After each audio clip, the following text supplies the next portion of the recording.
Hi, everyone, my name is Sarah, and I'm 52 years old. I'm sitting here in my home office, looking out at a view I never thought I'd have, and I need to tell you a story that still feels surreal to me. It's about betrayal, abandonment, and how sometimes the worst moments of your life can lead to the most unexpected victories. This is the story of how my family left me to die alone in a hospital bed, and how that abandonment led me to discover something that changed everything. Before I continue, I've been noticing that YouTube has been automatically unsubscribing people from channels. So please, check if you're still subscribed, and if not, please subscribe again. It really helps me keep bringing these stories to you. Let me start from the beginning. 3 years ago, I was living what I thought was a pretty good life. I had a husband, Mark, who I'd been married to for 28 years. We had 2 kids together, my daughter Jessica, who was 25 at the time, and my son Kyle, who was 23. I also had a stepdaughter, Amanda, from Mark's previous marriage. She was 28 and had always been a bit distant. But I'd tried my best to be a good stepmother to her. I worked as a bookkeeper for a small accounting firm in downtown Portland, Oregon. It wasn't glamorous work, but it paid the bills, and I was good at it. I'd always been good with numbers, always. Been the one to balance the checkbook, manage the family finances, that sort of thing. Mark worked in construction, and while the money wasn't always steady, we managed to make ends meet. But here's what I didn't know, and this is where my story really begins: my family had been planning behind my back for months. Not a surprise party or anything nice like that. They were planning to get rid of me. You see, Mark had been having an affair with a woman named Lisa for over a year. I found this out later, but at the time, I just thought he was working more overtime. He'd come home late, sometimes smelling like perfume that wasn't mine, but when I asked about it, he'd say it was from a female coworker or client. I believed him because, well, after 28 years of marriage, you want to believe the person you loved. My kids, Jessica and Kyle, they knew about the affair. They knew, and they didn't tell me. In fact, they were actively helping their father hide it from me. They'd cover for him when he went out with Lisa, make excuses for why he couldn't come to family dinners or events. And Amanda, my stepdaughter, she was the one who introduced Lisa to my husband in the first place, but they had a problem. Our house was in both our names, and I had rights to Mark's pension and Social Security benefits. If they wanted to be together without me in the picture, they needed to find a way to make me disappear without going through a messy divorce where I'd get half of everything. I know this sounds like something out of a movie, but I swear to you, this is exactly what happened. The plan started with small things. Mark began complaining about money more often, saying we needed to cut back on expenses. He suggested I start handling more of the household finances, which I was already doing. But he wanted me to take on even more responsibility. He opened a joint account and asked me to move most of our savings into it for better management. I thought he was finally taking our financial future seriously. Then, in February of 2022, I started feeling sick. It began with just being tired all the time, but then I started having these sharp pains in my chest and difficulty breathing. I'd wake up in the middle of the night gasping for air. Mark would tell me it was probably just stress from work, or maybe I was getting old and needed to accept that my body wasn't what it used to be. The kids said the same thing. "Mom, you're just being dramatic," Jessica would say. "You're probably just having anxiety." Kyle would nod along, and Amanda would make comments about how I needed to stop being such a hypochondriac, but the symptoms got worse. I started having heart palpitations, and sometimes I'd get dizzy and nearly pass out. I finally decided to go to the doctor against their advice. They told me I was overreacting, that I was probably just having a midlife crisis or something, but I knew something was seriously wrong. The doctor ran some tests and found that I had a serious heart condition. My arteries were severely blocked, and I needed immediate surgery. This wasn't stress or anxiety, this was a life-threatening situation that required emergency intervention. I remember calling Mark from the doctor's office, my hands shaking as I dialed his number. "Honey," I said, "the doctor says I need heart surgery. Like, immediately. I'm scared." There was this pause on the other end of the line, and then he said, "Well, how much is it going to cost?" Not, "Are you okay?" or, "I'll be right there." His first question was about money. "I don't know yet," I told him. "But Mark, I could die if I don't get this surgery." "Let me talk to the kids," he said. "We'll figure something out." That should have been my first red flag, but I was so scared and focused on my health that I didn't think about how strange his response was. The surgery was scheduled for the following week. It was a major procedure. They had to do a triple bypass. The surgeon explained that I'd be in the hospital for at least a week, maybe longer depending on how well I recovered. The night before the surgery, I was lying in bed, terrified about what was going to happen. Mark was lying next to me, but he felt a million miles away. I reached over and took his hand. "I'm scared," I whispered. "It'll be fine," he said, but he didn't squeeze my hand back. He didn't turn to look at me. He just stared at the ceiling. "What if something goes wrong?" I asked. "Nothing's going to go wrong," he said, but his voice was flat, emotionless. I should have known then that something was off, but I was so focused on my fear about the surgery that I didn't pay attention to the warning signs. The morning of the surgery, Mark drove me to the hospital. The kids said they'd meet us there, but they never showed up. When I asked Mark where they were, he said they were probably stuck in traffic or dealing with work stuff. The last thing I remember before going under anesthesia was looking around the pre-op room and realizing that I was completely alone. My husband was there physically, but he was on his phone the entire time, texting someone. He barely looked at me when the nurse came to wheel me away. "I love you," I said to him as they started pushing my gurney toward the operating room. He looked up from his phone for just a second and said, "Yeah, you too." That was it. No kiss, no, "I'll be here when you wake up," no reassurance. Just, "Yeah, you too," like I was a casual acquaintance. The surgery took 8 hours. When I woke up in the recovery room, I was groggy and disoriented, but the first thing I did was look around for my family. The room was empty except for the nurses. "Where's my husband?" I asked the nurse. "He left about an hour ago," she said. "He said he'd be back later."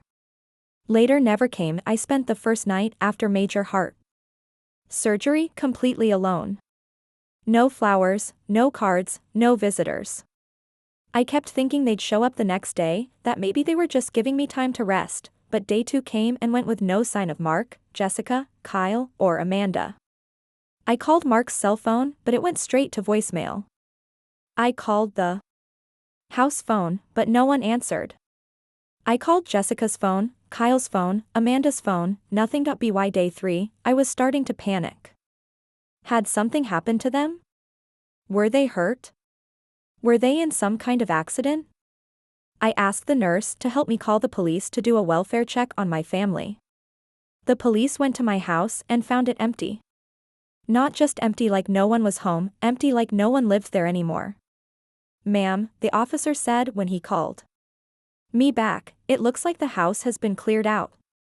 There's no furniture, no personal belongings. It's completely empty." I felt like I was having a heart attack all over again. "That's impossible," I said.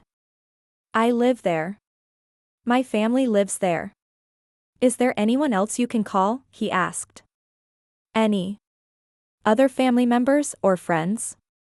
I realized in that moment that I didn't have anyone else. Mark and the kids were my whole world. I'd lost touch with most of my friends over the years, and my parents had passed away when I was in my 40s. I had a sister, but we hadn't spoken in years. After a falling out over our parents' estate, the nurse could see I was getting upset, which wasn't good for my recovery, so she suggested I focus on getting better and worry about everything else later. But how do you focus on getting better when your entire life has just disappeared? On day 4, I got a visit from a lawyer. Not my lawyer. I'd never seen this man before in my life.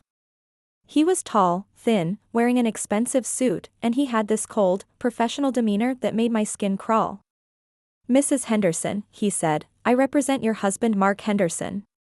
I've been instructed to deliver these documents to you." He handed me a manila envelope. Inside were divorce papers. I stared at them, reading the same lines over and over again, trying to make sense of what I was seeing. Mark was filing for divorce. He was claiming that I had abandoned the marriage and left him with significant financial debts. He was asking for the house, the cars, and everything else we'd built together over nearly 3 decades. I don't understand, I said to the lawyer. I'm in the hospital. I had heart surgery. How can he say I abandoned him? According to my client, the lawyer said, you left the marital home 3 weeks ago and haven't been seen since. He's been unable to contact you and has been left to handle all the financial responsibilities alone. That's not true, I said, my voice getting louder. I've been here, in this hospital, recovering from surgery. He brought me here. He knows where I am. The lawyer just shrugged. I'm simply delivering the documents, ma'am. You have 30 days to respond. After he left, I sat in that hospital bed, staring at those divorce papers, and I felt something I'd never felt before in my entire life. It wasn't just sadness or anger, it was a complete sense of betrayal and abandonment that went so deep it felt like it was eating me alive from the inside. My husband of 28 years had left me alone in a hospital bed after major heart surgery and was now trying to claim that I had abandoned him. My children, who I had raised and loved and sacrificed for, had disappeared without a trace. They had all conspired together to erase me from their lives while I was fighting for my life, but here's where the story gets interesting, and where my bookkeeping skills finally paid off in a way I never expected. You see, when Mark had asked me to move our savings into that joint account, I had done what I always did, I kept meticulous records. I had copies of every transaction, every deposit, every withdrawal. I had bank statements, tax returns, investment records, everything. And I had stored all of it in a safety deposit box that only I had access to. Mark didn't know about the safety deposit box because I'd opened it years earlier when I was worried about our important documents getting lost or damaged in a house fire. It was something I'd done to protect our family, and ironically, it ended up being the thing that saved me. From my hospital bed, I called the bank and asked them to bring me the contents of my safety deposit box. When the bank representative arrived with the box, I spread all the documents out on my hospital bed and started going through them. What I found was shocking, even to me. Over the past 2 years, Mark had been slowly siphoning money out of our accounts. Small amounts at first, a few hundred here and there, but then larger amounts. He'd been forging my signature on checks and withdrawal slips. He'd opened credit cards in my name without my knowledge and had racked up over $40,000 in debt, but that wasn't the worst part. The worst part was what I found in our investment accounts. You see, my grandmother had left me a substantial inheritance when she died 15 years earlier. It was about $200,000, which she'd left specifically to me, not to Mark and me as a couple. I'd invested that money wisely over the years, and it had grown to over $400,000. Mark had been systematically stealing from that account too. He'd been moving money out in small increments, probably thinking I wouldn't notice, because I didn't check the investment statements very often. But I had copies of every statement, and when I added it all up, he'd stolen over $200,000 from my personal inheritance. That's when I realized what their plan had been all along. They weren't just trying to get rid of me. They were trying to steal everything I had and leave me with nothing. I called a lawyer from my hospital bed. Not just any lawyer, I called the best divorce attorney in Portland. Her name was Patricia Martinez, and she had a reputation for being absolutely ruthless when it came to protecting her clients' interests. Mrs. Henderson, she said when she came to meet me in the hospital, what you're describing sounds like financial abuse and fraud. This goes way beyond a simple divorce case. I showed her all the documents I'd found, all the evidence of Mark's theft and deception. She spread everything out on the little table in my hospital room and went through it piece by piece. This is substantial, she said. We're talking about felony charges here. Identity theft, forgery, embezzlement. Your husband could go to prison for this. I don't want him to go to prison, I said. I just want my money back and I want to be left alone. Mrs. Henderson, Patricia said, I understand you're hurt and you want this to be over, but you need to understand something. These people tried to destroy you. They left you alone in a hospital bed after major surgery and tried to steal everything you had. They were counting on you being too weak or too devastated to fight back. She was right. They had been counting on me being too broken to fight back. They thought I'd just accept the divorce papers, sign away my rights, and disappear quietly, but they had made one crucial mistake. They had underestimated me. Patricia filed a countersuit that was like a legal nuclear bomb. We sued Mark for divorce based on adultery and financial abuse. We sued him for the return of all the money he'd stolen, plus interest and damages. We filed criminal charges for forgery and identity theft.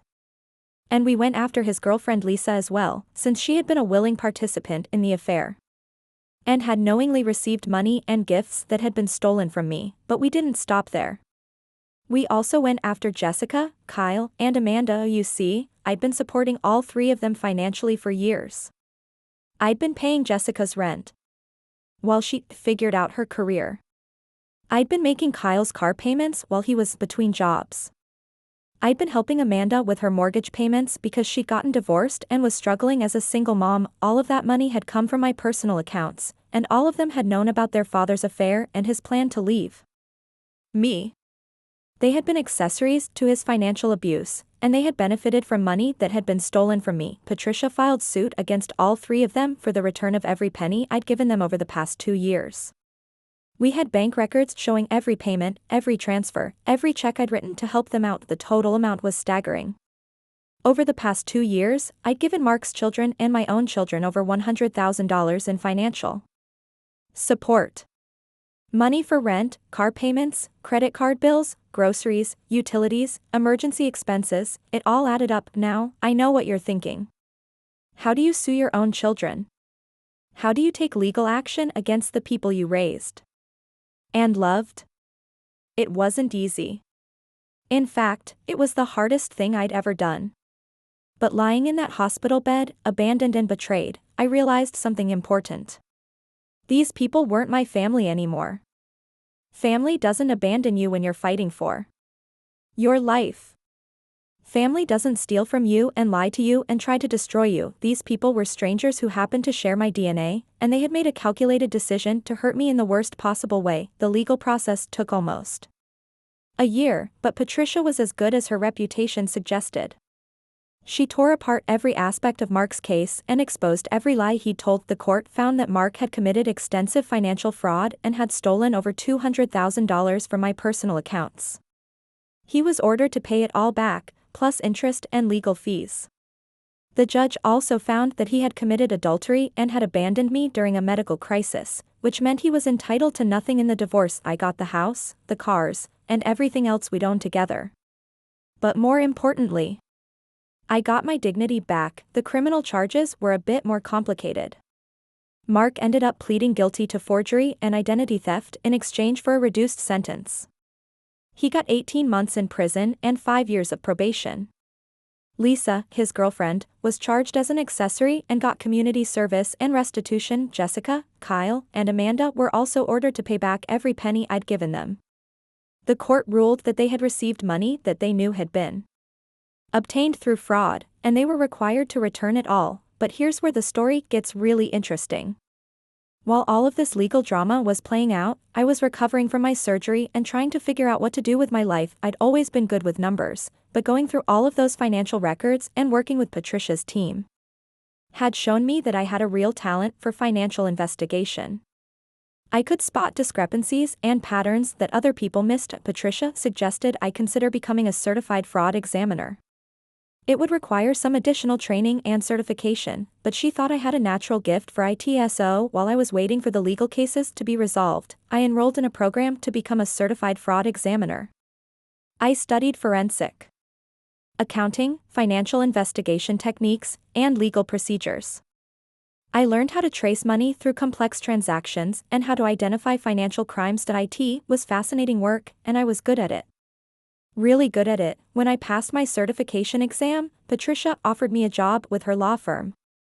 She wanted me to work as a financial investigator on divorce cases involving suspected financial abuse. I took the job, and it changed my life. Completely. My first case was a woman whose husband had been hiding assets in offshore accounts. Using the skills I'd learned, I was able to trace over $2 million that he'd been hiding from the court. The woman got a much larger settlement than she would have otherwise, and she was able to start over with financial security. My second case was even more complex. A man had been running a Ponzi scheme and had stolen money from his wife's family business to fund his fake investments. I was able to unravel the entire scheme and help the family recover most of their money. Word started to spread in the legal community about my work. Other law firms started hiring me as a consultant on complex financial cases. I was making more money than I'd ever made in my life, and I was helping people who had been victimized the same way I had been, but the real vindication came about 18 months after I'd gotten out of the hospital. I was working on a case involving a real estate developer who had been cheating his investors. The case was complicated because he'd been using shell companies and fake partnerships to hide his assets. I'd been working on it for weeks, tracing money through multiple accounts and business entities. That's when I got a call from Jessica. "Mom," she said, and her voice was small and scared. "I need to talk to you." I hadn't spoken to any of my children since the divorce had been finalized. They'd all been ordered to pay back the money I'd given them, but none of them had tried to contact me personally. "What do you want, Jessica?" I asked. "I'm in trouble," she said. "I've been arrested." It turned out that Jessica had been working for the real estate developer I was investigating. She'd been helping him create fake documents and false financial records to deceive his investors. She'd been caught up in the investigation and was facing serious fraud charges. "I didn't know you were working on this case," she said. "I didn't know you were the one who found all the evidence against him." The irony was incredible. My own daughter had been involved in the exact type of financial fraud that I'd become an expert at investigating. And I'd been the one to expose her crimes. "Why are you calling me?" I asked. "Why aren't you calling your father?" "Dad can't help me," she said. "He's still on probation. And besides, he doesn't have any money. Lisa left him after he got out of prison, and he's been living in a trailer park working construction jobs." "What about Kyle and Amanda?" "Kyle's been arrested too. He was working with the same people I was." "And Amanda?" "Amanda's been struggling since her divorce. She can't afford to help anyone." I sat there on the phone, listening to my daughter crying and begging for help, and I felt nothing. Not satisfaction, not anger, not sadness. Just nothing. "Jessica," I said, "you made your choice when you helped your father steal from me and abandoned me in the hospital. You chose to side with people who were trying to destroy me. Now you need to live with the consequences of that choice." "But I'm your daughter," she said. "You can't just abandon me." "You abandoned me first," I said. "You abandoned me when I was fighting for my life. You stood by and watched while your father tried to take everything I had. You participated in his plan to leave me with nothing." "We were scared," she said. "We didn't know what else to do." "You were scared?" I asked. "I was lying in a hospital bed after major heart surgery, and you were scared? You could have visited me. You could have called me. You could have told me the truth about what was happening. Instead, you helped your father steal from me and then you disappeared." "I'm sorry," she said. "I'm so sorry. We all are." "Sorry doesn't give me back the 2 years I lost rebuilding my life," I said. "Sorry doesn't give me back the trust one lost in the people I loved most. Sorry doesn't fix anything." I hung up the phone. A few weeks later, I got similar calls from Kyle and Amanda. They were both facing charges related to the same fraud scheme, and they were both asking for my help. I told them the same thing I told Jessica. They had made their choice, and now they had to live with the consequences. The truth is, I could have helped them. I had the money and the connections to get them good lawyers. I had the expertise to potentially reduce their charges or help them negotiate better plea deals, but I chose not to. You see, in the 2 years since I'd gotten out of that hospital, I'd learned something important about myself. I'd learned that I was stronger than I'd ever imagined. I'd learned that I could survive betrayal and abandonment and come out better on the other side, but most importantly, I'd learned that I deserved better than people who would only love me when it was convenient for them. Mark ended up serving his full sentence and then some. He violated his probation by trying to contact me through intermediaries, asking for money and claiming that he'd changed. He was sent back to prison for another 6 months. Lisa, his girlfriend, tried to contact me as well. She claimed that she'd been manipulated by Mark and hadn't known about his plan to abandon me in the hospital. She wanted to apologize and somehow make things right. I didn't believe her, and I didn't care. She had participated in the destruction of my marriage and my family. She had benefited from money that had been stolen from me. Her apology meant nothing. Jessica, Kyle, and Amanda all ended up with criminal records and substantial fines. They all lost their jobs and had to start over with nothing. They all ended up exactly where they had tried to leave me, alone and abandoned. Meanwhile, my career as a financial investigator continued to grow. I became known as one of the best in the Pacific Northwest. I was making more money than I'd ever dreamed of, and I was helping dozens of people recover from financial fraud and abuse. I bought a beautiful house in the hills outside Portland, with a view of the mountains and a garden where I could grow my own vegetables. I traveled to Europe for the first time in my life. I bought a new car, a luxury SUV that I'd always wanted but could never afford when I was married to Mark. More importantly, I built a new life with people who actually cared about me. I met my current partner, David, at a conference for fraud examiners. He's a retired FBI agent who specializes in white-collar crime, and he's the kindest, most honest man I've ever known. He treats me like I'm precious, like I'm worth protecting and cherishing. We've been together for over a year now, and he's never once made me feel like I'm too much or too dramatic or too anything. He listens to me, he supports my work, and he makes me laugh every single day. I also reconnected with my sister, Rebecca. We'd had a falling out over our parents' estate. But when she heard about what Mark and the kids had done to me, she reached out. We talked for hours, and we both realized that our fight had been stupid and petty compared to what really mattered. Rebecca has become one of my best friends and strongest supporters. She was the one who convinced me to start telling my story to help other people who might be going through similar situations. I've also made friends through my work and through various activities and hobbies I've picked up. I joined a hiking group, a book club, and a volunteer organization that helps women who are trying to escape financial abuse. My life is fuller and richer now than it ever was when I was married to Mark. I'm happier, more confident, and more successful than I ever thought I could be. About 6 months ago, I got a letter from Mark. He'd been released from prison and wanted to meet with me. He claimed he'd found religion and wanted to make amends for what he'd done. I threw the letter away without reading the whole thing. A few weeks later, I got a call from a woman who said she was a journalist working on a story about financial fraud in divorces. She wanted to interview me about my experience. During the interview, she mentioned that she'd tried to contact Mark for his side of the story. She said he was living in a studio apartment and working part-time at a grocery store. He'd told her that losing me was the biggest mistake of his life and that he'd do anything to make it right. I felt nothing when she told me this. No satisfaction, no pity, no anger. Just nothing. Do you think you'll ever forgive him? She asked me. I thought about it for a moment. Forgiveness isn't about him, I said. It's about me. And I've already forgiven him in the sense that I've let go of the anger and the hurt.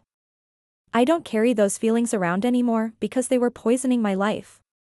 But that doesn't mean I want him back in my life, I continued. Forgiveness doesn't mean you have to trust someone again or give them another chance to hurt you. It just means you're not letting their actions continue to damage you. She asked me about the kids too, about whether I missed them or regretted cutting them out of my life. I miss the people I thought they were, I said. I miss the children I raised, the ones I thought loved me unconditionally. But those people were never real. The real Jessica, Kyle, and Amanda are the ones who abandoned me when I needed them most. And I don't miss those people at all. Don't you think people can change? She asked. Maybe, I said. But they'd have to prove it through actions, not words. And they'd have to understand that change doesn't erase consequences. You can't just say you're sorry and expect everything to go back to the way it was.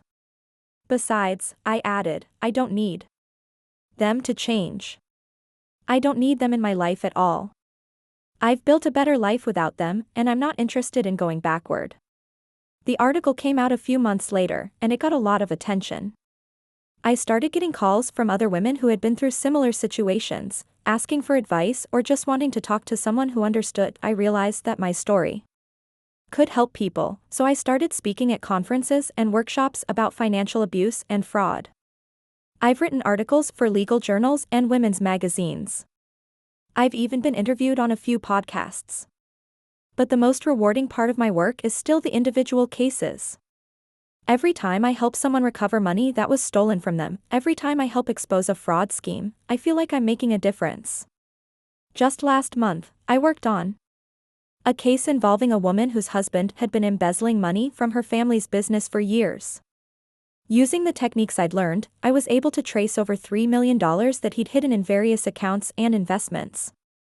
The woman was able to save her family's business and send her husband to prison for 20 years. More importantly, she was able to rebuild her life and her relationships with her children, who had initially blamed her for their father's crimes. You saved my life, she told me when the case was over. You gave me back my future. That's when I realized that being abandoned in that hospital bed was the best thing that ever happened to me. It was the worst experience of my life, but it was also the catalyst for everything good that came after.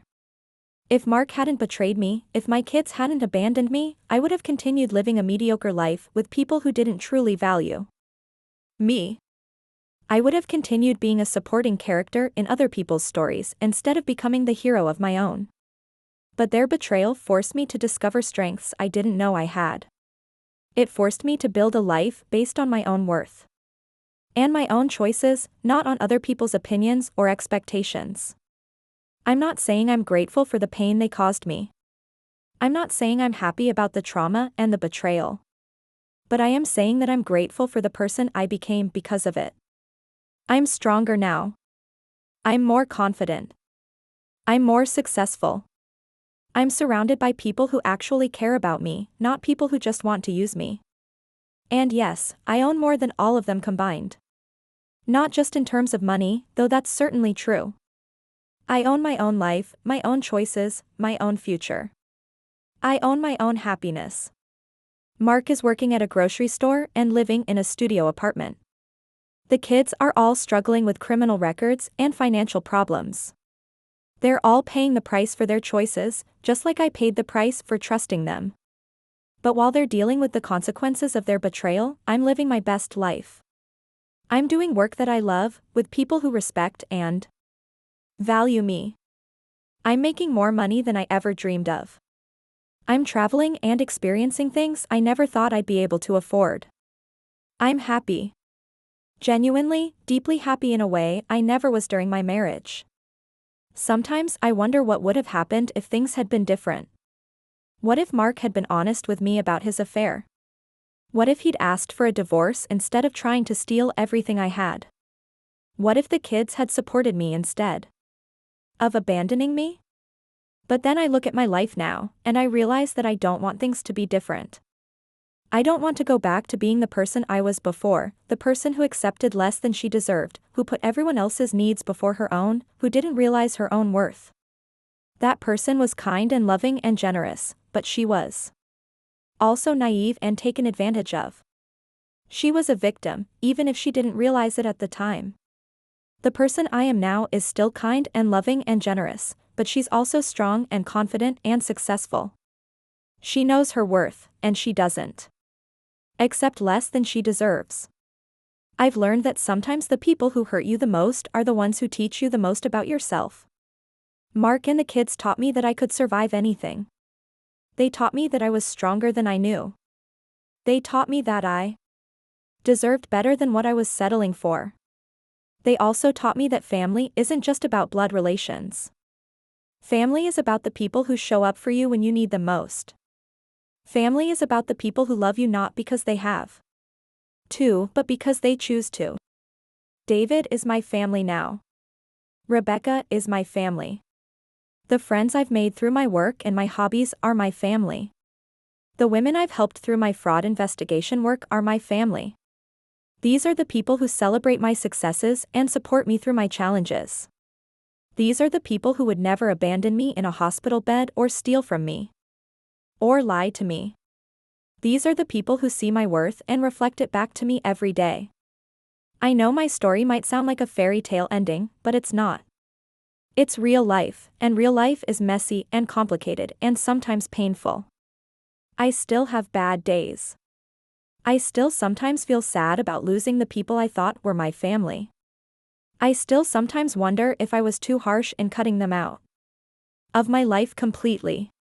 But then I remember how I felt lying in that hospital bed, alone and abandoned and betrayed. I remember how they were willing to let me die alone so they could steal everything I had. I remember how they chose money over love, deception over honesty, betrayal over loyalty. And I remember that I deserve better than that. I deserve people who will show up for me, who will be honest with me, who will love me for who I am, not for what I can give them. I deserve the life I've built for myself, and I'm not willing to risk it by letting people back in who have already proven they can't be trusted. So that's my story. That's how being abandoned in a hospital bed led to me owning more than all of them combined. Not just financially, though that's certainly true. But in every way that matters, in happiness, in peace, in genuine love and support, in personal fulfillment and success. I went from being a victim to being a survivor to being a victor. I went from being someone who accepted whatever scraps of love and respect people threw my way to being someone who demands and receives the full measure of what I deserve. I went from being abandoned to being cherished. From being stolen from to being wealthy. From being betrayed to being trusted and trustworthy.